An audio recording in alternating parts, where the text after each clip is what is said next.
누가복음 17장 11절로부터 우리 19절까지 한 절씩 교독하시고 마지막 19절은 한 목소리로 읽을 수 있도록 하겠습니다. 제가 먼저 11절을 읽겠습니다. 예수께서 예루살렘으로 가실 때에 사마리아와 갈릴리 사이로 지나가시다가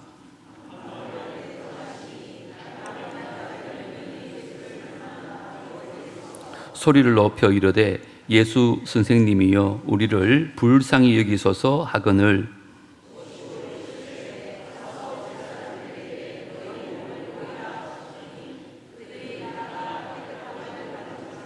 그 중에 한 사람이 자기가 나은 것을 보고 큰 소리로 하나님께 영광을 돌리며 돌아와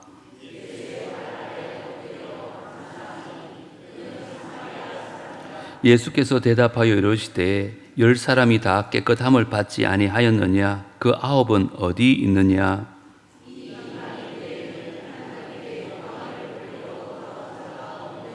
다 같이요. 그에게 이르시되 일어나 가라. 내 믿음이 너를 구원하였느니라 하시더라. 아멘.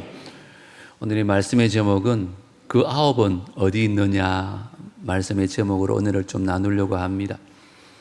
정광 목사님이 쓰신 평생 감사라는 책이 있습니다. 참 좋은 책인데 여러분 기회가 되시면 한번 읽어보면 좋겠어요. 그 책에 이런 일화를 소개하고 있습니다. 1860년 9월에 미국 미시간 호수에서 유람선이 암초에 부딪혀서 이제 침몰하는 위기를 맞게 됩니다. 200명의 승객들이 모두 익사를 하게 되어졌습니다.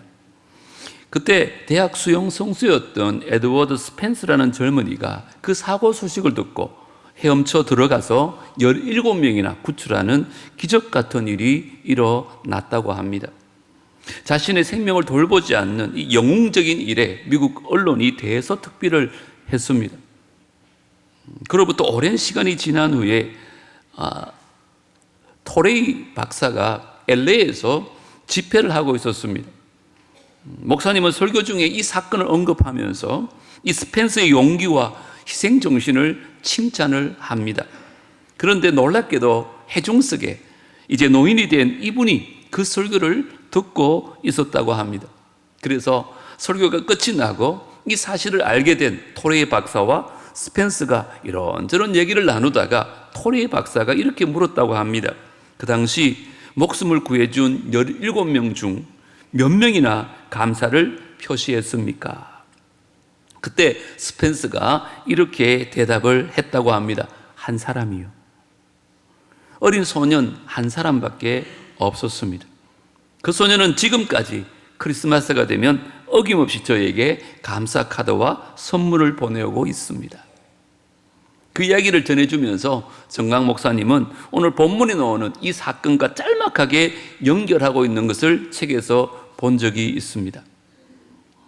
어떤 사회학자가 지적한 것처럼 현대인들은 심각한 감사 불감증을 앓고 있다고 합니다. 감사할 것이 90가지나 있으면서도 거기에 감사하기보다는 감사할 수 없는 한 가지 때문에 원망하고 불평하며 살아간다는 것입니다.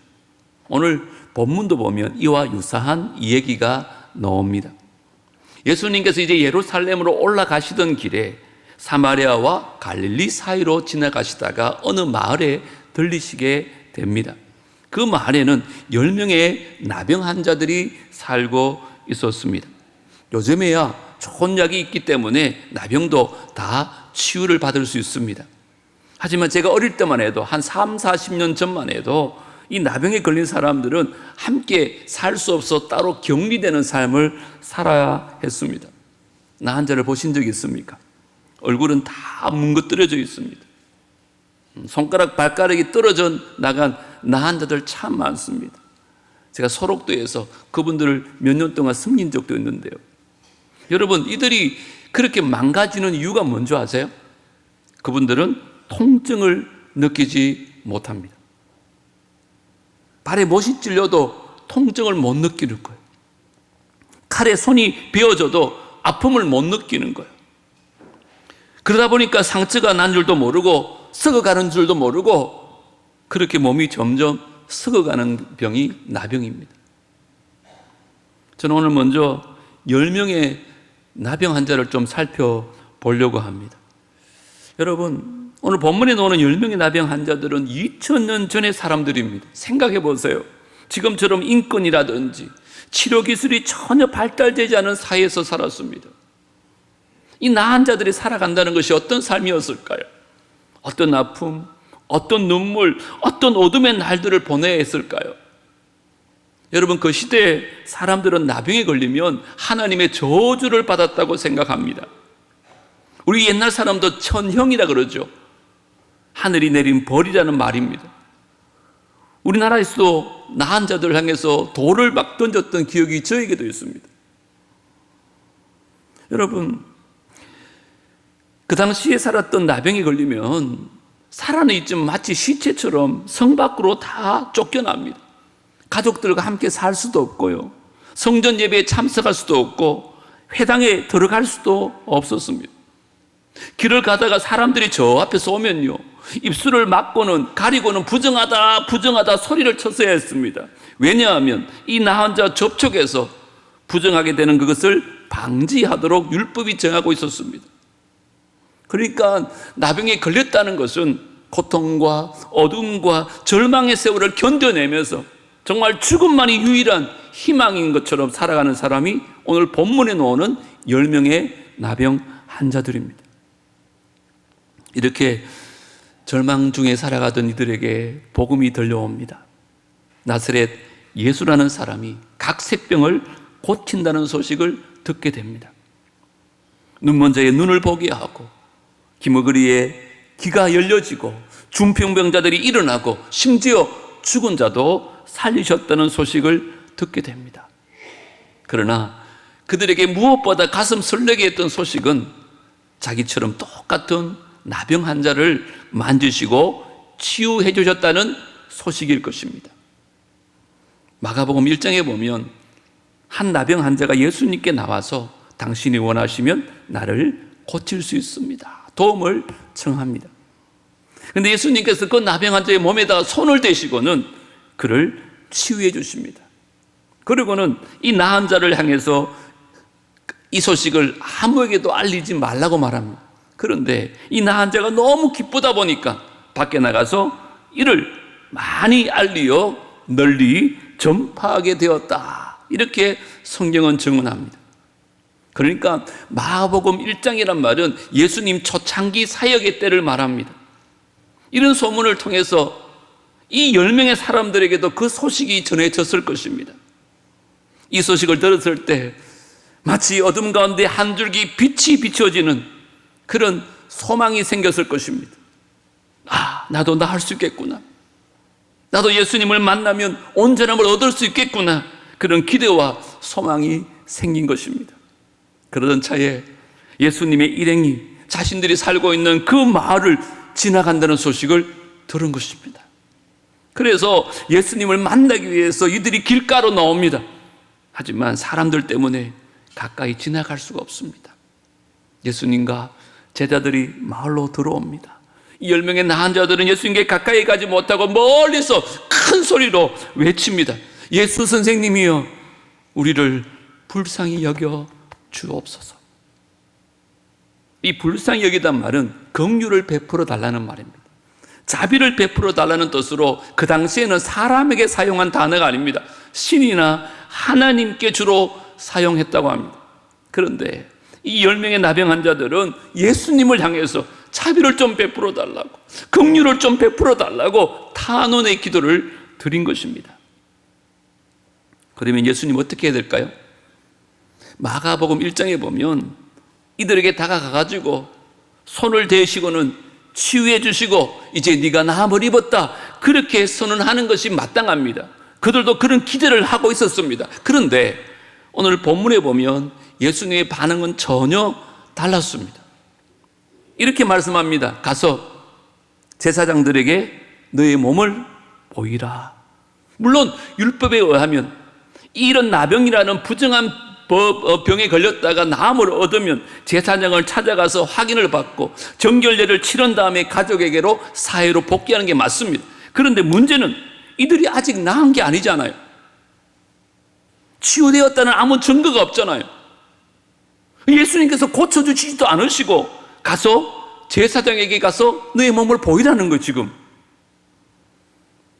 여러분, 얼마나 당혹스러운 명령입니까? 얼굴은 일그러진 대로 그대로인데요. 손과 발은 꼬부라진 그대로인데요. 아니, 어떻게 이런 몸을 가지고 제사장에 가서 내가 나았다고 말할 수 있을까요? 그래서 메투엘리는 이 부분을 주석하면서 이것은 순종의 시험이었다, 이렇게 설명을 합니다. 무슨 말일까요? 예수님 말씀에 순종할 것인가, 불순종할 것인가, 순종의 시험이었다고 말하고 있는 것이죠. 여러분에게 한번 물어보겠습니다. 여러분이 이 10명의 나병 환자라면 이 상황에서 순종하기가 쉬울까요? 불순종의 길을 가는 게 쉬울까요? 아무런 증표가 없는데요. 아무런 사인도 없는데 그 몸을 가지고 제사장에 가서 내가 나았다고 말하는 것, 이거 어려운 일입니다. 여러분, 열왕기 5장에 보면 이와 비슷한 장면이 하나 나오거든요. 아람의 군대 장관인 나만이 이 나병에 걸립니다. 그때 이스라엘에서 끌려온 한 여종이 엘리사의 소식을 들려줍니다. 우리 주인님이 이스라엘에 있는 엘리사에 가면 나음을 입을 수 있을 텐데요. 그래서 나만 장군은 자기 부하들을 거느리고는 엘리사를 찾아가지 않습니까? 그런데 엘리사가 만나주지를 않는 거예요. 요단강에 가서 7번 몸을 씻으라. 그것도 직접 나와서 말하는 게 아니라 하인을 통해서 말을 전하는 거예요. 여러분, 그러니까 이 나만 장군이요, 굉장히 불쾌한 거죠. 한 나라의 국방부 장관이 예의를 갖추어서 선물을 갖고 찾아왔는데 나보지도 아니하고 하인들 시켜가지고 요단강에 가서 몸을 씻으라 하니까 기분이 불쾌해서 돌아갑니다. 그때 장군의 종이 그를 설득합니다. 장군님, 이것보다 더 어려운 일을 시키면 안 하시겠습니까? 아니, 요단강에 가서 7번 몸 씻는 게 뭐가 그래 어렵다고 돌아가려고 합니까? 결국은 설득을 당해서 요단강 가서 7번 몸을 씻었더니 성경이 이렇게 말합니다. 어린아이의 피부처럼 깨끗이 나음을 입었다. 자, 보세요. 오늘 본문의 10명의 나병 환자들은 어쩌면 이 나만 장군보다 훨씬 더 믿음의 사람인 것 같습니다. 그렇잖아요. 예수님 말씀들은 이들은 아무런 반발이나 요청을 하지 않습니다. 말씀하신 그대로 순종해서 제사장으로 가고 있어요. 그런데 기적이 언제 일어난 줄 아십니까? 그들이 가다가 깨끗함을 받은지라. 뭐 하다가요? 가다가. 성경은 그렇게 말합니다. 가는 도중에 놀라운 일이 일어나서 그들의 몸에 치유가 일어납니다. 여기 깨끗함을 받았다는 말은 정결해졌다, 순결해졌다, 이런 의미의 단어입니다. 그러니까 거칠었던 피부가 정상으로 돌아온 겁니다. 일그러졌던 얼굴이 정상으로 돌아온 겁니다. 여러분, 떨어졌던 발가락이나 손가락은 정상으로 돌아왔을까요? 그것까지는 알 수 없지만 이 깨끗함을 받았다는 말씀 가지고 보면 정상적으로 온전해졌다는 말씀으로 우리가 이해할 수 있습니다. 여하튼 10명의 나병 환자들은 제사장으로 가는 도중에 길에서 몸의 변화를 느낍니다. 피부가 깨끗해지고 정상인이 되어진 것입니다. 상상해 보세요. 서로의 얼굴을 바라보는 순간 얼마나 놀랐을까요? 얼마나 기뻤을까? 어쩌면 감격 속에 기뻐 춤추며 외쳤을 것 같아요. 야호! 내가 나음을 얻었다. 저는 여기에서 우리 삶의 자리를 한번 살펴봤으면 좋겠습니다. 믿음으로 산다는 게 뭘까요? 여러분, 믿음으로 산다는 것은 내가 정답을 갖지 못하고 있을지라도, 때로는 아무런 증표가 없을지라도 말씀을 붙잡고 그 믿음에 순종하여 순종의 길을 뚜벅뚜벅 걸어가는 것. 저는 이게 믿음의 삶이고 주님께서는 우리에게 이런 삶을 요구하고 있는 줄 믿습니다. 여러분, 그렇지 않아요? 우리 인생을 살다 보면 매 순간마다 그 순종의 시험에 직면할 때가 얼마나 많습니까? 이런 상황에서 나는 하나님 말씀을 따라 믿음의 길을 걸어갈 것인가? 아니면 나의 상식이나 경험을 따라서 말씀과 반대가는 되는 길을 걸어갈 것인가? 여러분, 다시 한번 말씀드립니다. 믿음으로 산다는 것은 손에 잡히는 증거가 하나도 없을지라도, 눈에 보이는 정표가 하나도 없을지라도 주님 말씀 의지하여 순종의 길을 걸어가는 것이 믿음인 줄 믿습니다. 그때 하나님이 원하시면 우리 인생 가운데도 놀라운 일들이 나타날 수 있고, 소위 기적이라고 부르는 놀라운 은혜도 부어주실 줄 믿습니다. 오늘 이 말씀 꼭 기억하고 어떤 상황 가운데 있더라도 말씀을 의지하여 믿음으로 순종의 길 걸어갈 수 있는 저와 여러분 다 되어지기를 주의 이름으로 축복합니다. 두 번째는 9명의 나병 환자를 좀 살펴보려고 합니다. 여러분, 지금까지 이 10명의 나은 자들은요, 같이 생활하고 같이 예수님 찾아가고 같이 제사장으로 가는 동행의 걸음이었습니다. 그런데 이 병이 치유되는 순간 이제는 길이 서로 갈라지게 됩니다. 나뉘어지게 됩니다. 9명은 가던 길을 계속 갑니다. 근데 단 한 사람만이 예수님께 감사하기 위해서 가던 길에 되돌아와서 주님 앞에 엎드립니다. 그런데 주님께서 그때 탄식하십니다. 자, 17절, 18절을 주님 마음으로 다 같이 한번 읽어보겠습니다. 시작. 예수께서 대답하여 이르시되 10사람이 다 깨끗함을 받지 아니하였느냐? 그 9은 어디 있느냐? 이 이방인 외에는 하나님께 영광을 돌리러 돌아온 자가 없느냐 하시고, 은혜를 잃어버린 자, 감사를 상실한 사람들을 향해서 예수님의 안타까운 질문입니다. 그 9은 어디 있느냐? 그 9은 어디 있느냐? 여러분, 나머지 9명은 어디로 갔을까요? 한번 상상해 보신 적이라도 있나요? 9명 어디 갔을까요? 제가 설교를 준비하면서 찰스 브라운이라는 분이 상상력을 발휘해서 이 9명의 심리를 이렇게 설명한 글을 읽은 적이 있습니다. 어떤 사람은요, 야, 병이 진짜 나았을까? 한번 확인해 봐야지. 그러고는 의사를 찾아갔다는 것입니다. 그럴 수 있잖아요, 그죠? 또 어떤 사람은, 야, 병이 나은 것 같기는 한데 이게 앞으로 또 얼마나 지속될까? 내가 좀 더 기다려 봐야지. 이렇게 생각하고 자기 길 가는 거죠. 그럴 수 있다고 봅니다. 또 어떤 사람은, 야, 이제 병이 나았으니까 가서 옷도 갈아입고 가족도 만나고 예물을 갖추어서 예수님께 표해야지. 이렇게 생각하고는 집으로 간 사람도 있을 수 있을 것입니다. 충분히 그럴 수 있죠.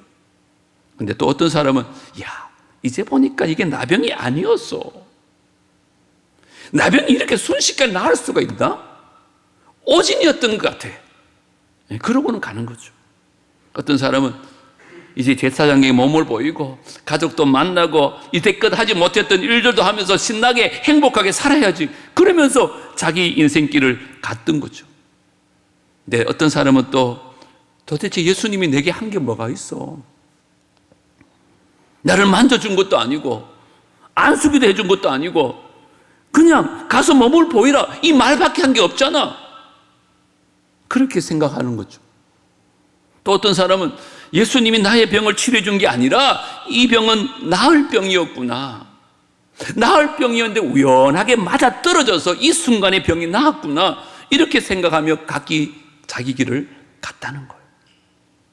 그런데 여러분, 사실 이 모든 것들은 핑계에 불과합니다. 생각해 보세요. 어떻게 10명의 나은 자들이 길을 가다가 동시에 치유함을 받고 깨끗함을 받을 수 있단 말입니까? 말이 되지 않아요. 우연일 수 아니에요. 그러니까 이것은 그들 마음속에 여러 가지 심리적 이유와 핑계를 그냥 상상으로 만들어 본 거죠. 그래서 윌리엄 바클리라는 사람은 이 부분을 추측하면서 이렇게 단정적으로 말합니다. 사복음서 가운데 이 사건만큼 인간의 배은 망덕을 신랄하게 묘사한 것은 없다. 그들의 마음의 이유가 어찌 되었든지 간에 결과론적으로 이 9명의 사람들은 뭐라고요? 감사를 모르는 배은 망덕한 사람이었다는 것이죠. 자, 그러면 오늘 저와 여러분은 어떻습니까?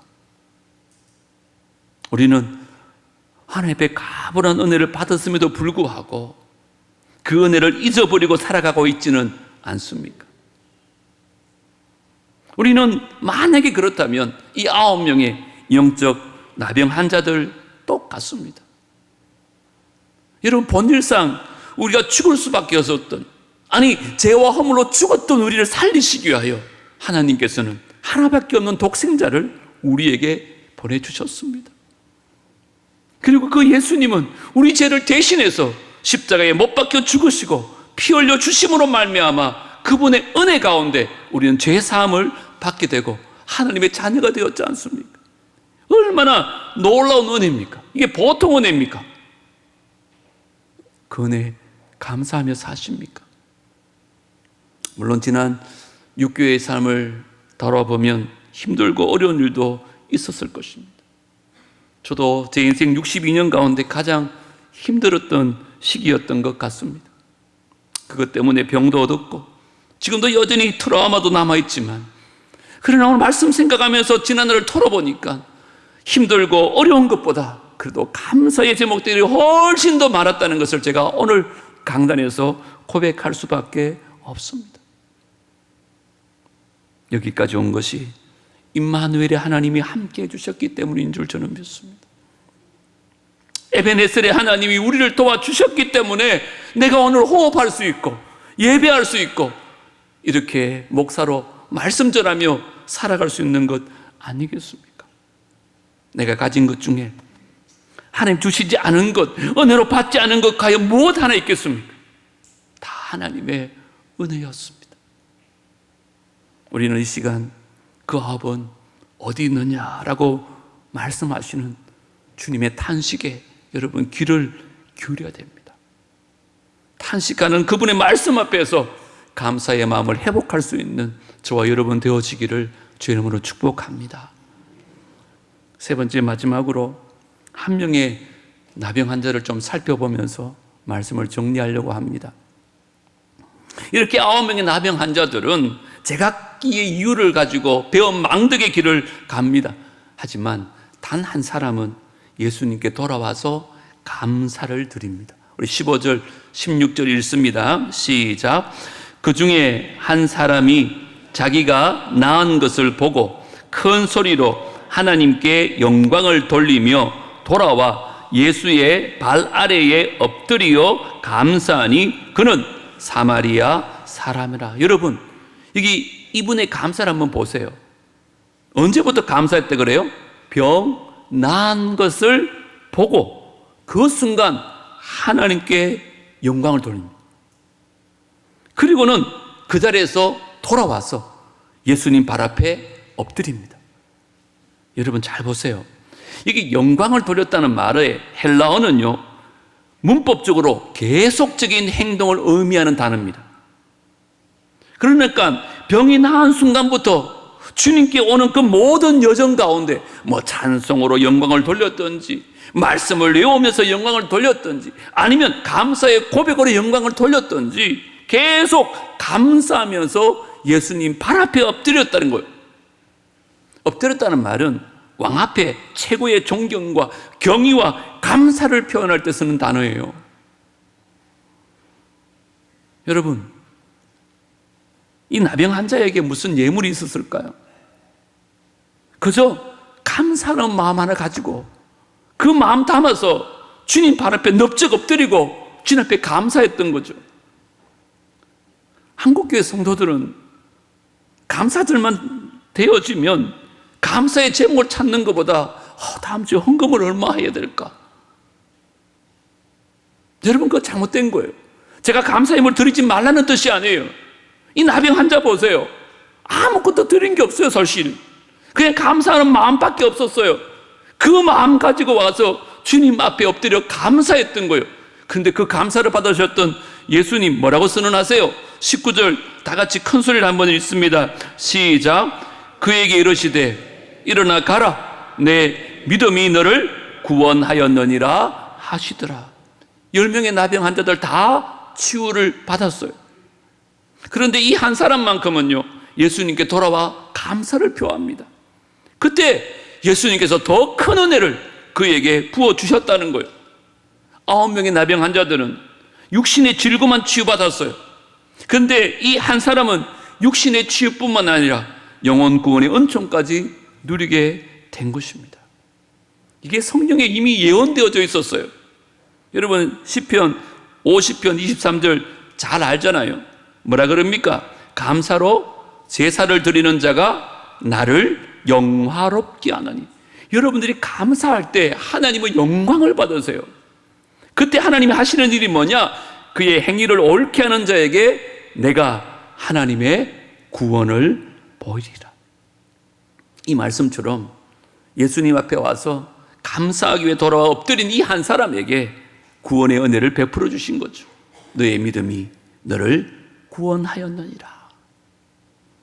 여러분, 이게 저는 감사의 축복이라고 믿어요. 감사는요, 더 큰 감사를 만들어내는 축복의 통로와 같아요.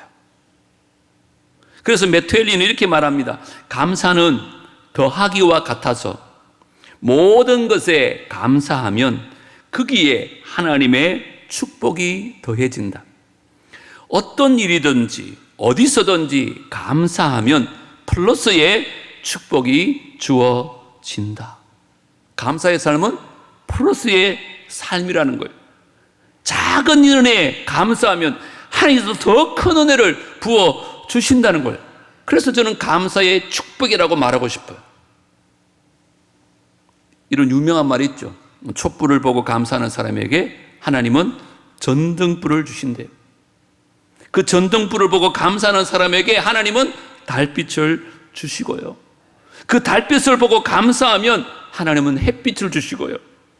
그 햇빛에 감사하면 천국에 빛을 주신다. 이게 스펄전의 유명한 말입니다. 여러분, 우리가 감사함으로 살아갈 때 하나님께서는 플러스의 축복을 베풀어 주시고 작은 감사를 받으시고 더 큰 은혜를 우리에게 부어주실 줄 믿습니다. 말씀을 맺으면서 마지막으로 질문 던지겠습니다. 여러분들은 이 10명의 사람들 중에 어떤 사람에게 속한 사람일까요? 감사하는 그 한 사람입니까? 아니면 각자 이유를 가지고 제 갈 길로 간 9명 중에 한 사람입니까? 저는 맥주 감사주를 앞두고 하나님 말씀을 다시 한번 우리 마음에 새겼으면 좋겠습니다. 성경은 분명히 말합니다. 범사에 감사해라. 좋을 때만, 형통할 때만, 일이 잘 풀릴 때만 감사한 것이 아니라 모든 일에 범사에 감사라고 합니다. 왜요? 이것이 너희를 향한 하나님의 뜻이기 때문에. 그래서 칼빈은 이런 말합니다. 감사 생활은 구원받은 그리스도인의 마땅한 삶이다. 요한 웨슬레는 이렇게 말합니다. 감사는 성숙한 그리스도인의 표적이다. 성숙한 사람들은 감사할 줄 안다는 거예요. 토레 박사는 이렇게 말합니다. 성령 충만은 감사 충만이다. 여러분, 오늘 주부에 보시면 예년처럼 맥주 감사금 봉투에다가 감사 제목을 적는 용지를 제가 또 넣어드렸습니다. 여러분, 꼭 한 주간 한번 감사를 헤아려 보십시오. 여러분, 헤아리지 아니하고 써보지 않고 기억하지 않으면요, 제가 단언합니다. 우리의 삶 속에 감사가 넘칠 수가 없어요. 감사는 기억하는 데부터 시작합니다. 따라합니다. 감사는 기억하는 데부터 시작한다. 한 주간 기억하세요. 은혜를 망각하지 마세요. 하나님의 은혜를 기억하고 그 마음에 새길 때 우리 삶 속에 감사가 넘치는 거예요. 그게 시편 103편 2절 말씀이에요. 내 영혼아 여호와를 송축하며 그 모든 은혜를 말하고요 잊지 말지어다. 주신 은혜를 감사하고 잊지 않고 살아가는 그에게 하나님께서 놀라운 은혜를 더 부어 주시는 거죠. 시편 116편 12절 뭐라고 고백합니까? 내게 주신 모든 은혜를 내가 여호와께 무엇으로 보답할까? 여러분, 우리가 하나님께 나와서 감사 제목을 하나하나 기록하면서 헤아려 보면요, 물론 어려움도 있었지만 돌아보면 감사할 게 얼마나 많은지 몰라요. 그래서 그 은혜를 무엇으로 보답할까, 이 고백이 나올 수밖에 없는데, 헤아리지 않으면, 여러분이 기억하지 않으면, 여러분 평생 있잖아요, 불평의 제목들이 우리 마음을 다 차지해서 우리 인생 자체가 원망과 불평의 인생이 되고 말 것입니다. 사랑하는 성도 여러분, 다가오는 맥주 감사 주일에 내게 주신 모든 은혜를 내가 무엇으로 보답할까, 이 감사의 고백이 우리 마음속에서 좀 우러났으면 좋겠습니다. 헌금의 금액이 아니라 진짜 이 나병 환자처럼 주님 앞에 엎드려 진정한 감사를 드릴 수만 있다면 하나님께서 그걸 받으시고 하나님께서 더 좋은 것으로, 더 많은 것으로 우리에게 채워주실 줄 믿습니다. 우리 한 사람이 9사람에 속한 사람이 아니라 그 한 사람에 속해져서 남은 생에 늘 감사하며 살아갈 수 있는 우리 모두가 되어지기를 주의 이름으로 축복합니다. 주보에 있는 찬양하십시다. 내 힘으로 안 되는 일 하나님이 해결하셨고, 내 모든 계획 하나님의 뜻대로 아름답게 이루셨네. 미련하고 부족한 나를 하나님이 불러주셨고, 내 생각과 내 마음을 바꿔 하나님이 사용하셨네.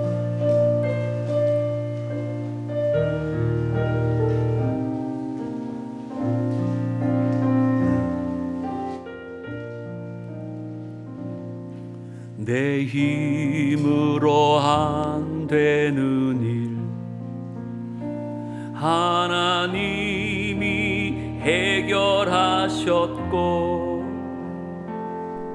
내 모든 계획 하나님 뜻대로 아름답게 이루셨네. 다시 한번 할까요? 내 힘으로 안 되는 일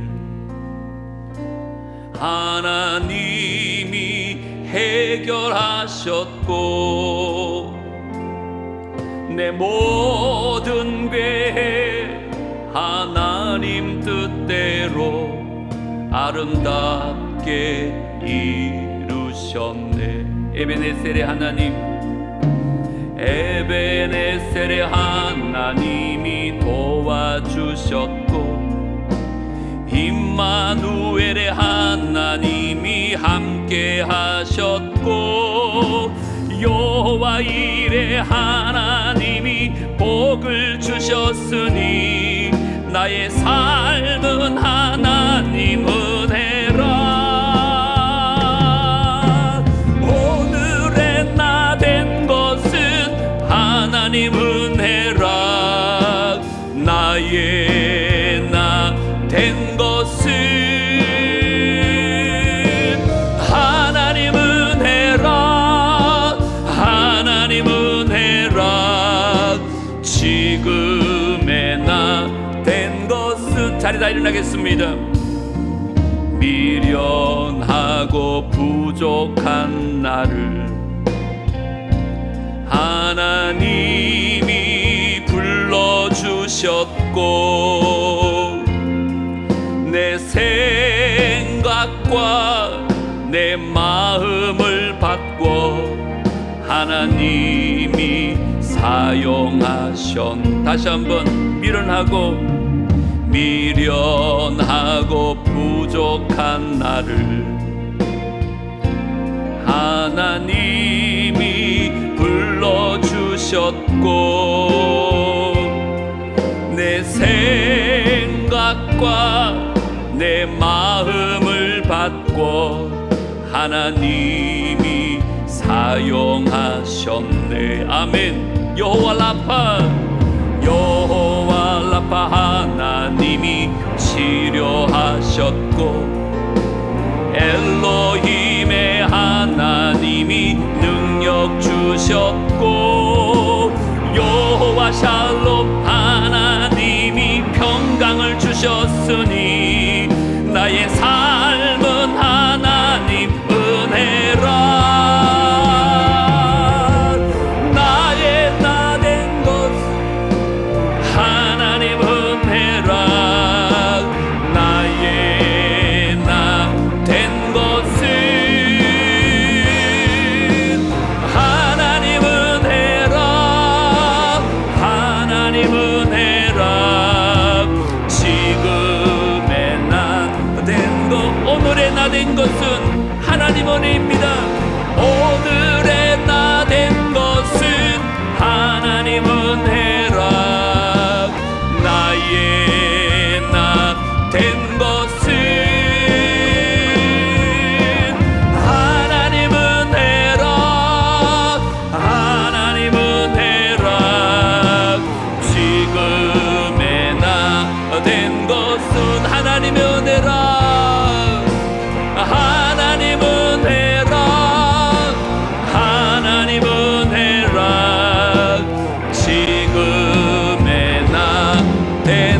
그렇습니다, 주님.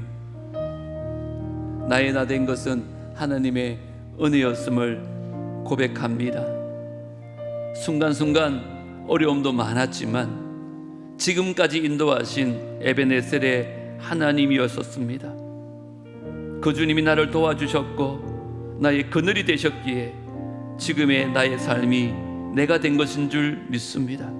이제 그 은혜에 저버리는 망각하는 배은망덕한 성도들이 아니라 주님 앞에 엎드려 감사할 수 있는, 감사로 하나님을 영화롭게 할 수 있는 우리 모두가 되게 하여 주옵소서. 특별히 오늘 6월의 마지막 날을 맞이합니다. 이번 한 주간 지난날의 삶을 돌아보며 감사의 제목들을 기억나게 하여 주시고 써보면서 하나님 되새길 때에 우리 마음 안에 감사가 넘치는, 감사가 회복되는 놀라운 은혜가 있게 하여 주시옵소서. 그래서 이번 맥주 감사 주일은 정말 하나님을 영화롭게 하는 귀한 감사 주일이 되어질 수 있도록 축복하여 주시옵소서. 예수님 이름으로 기도드리옵나이다.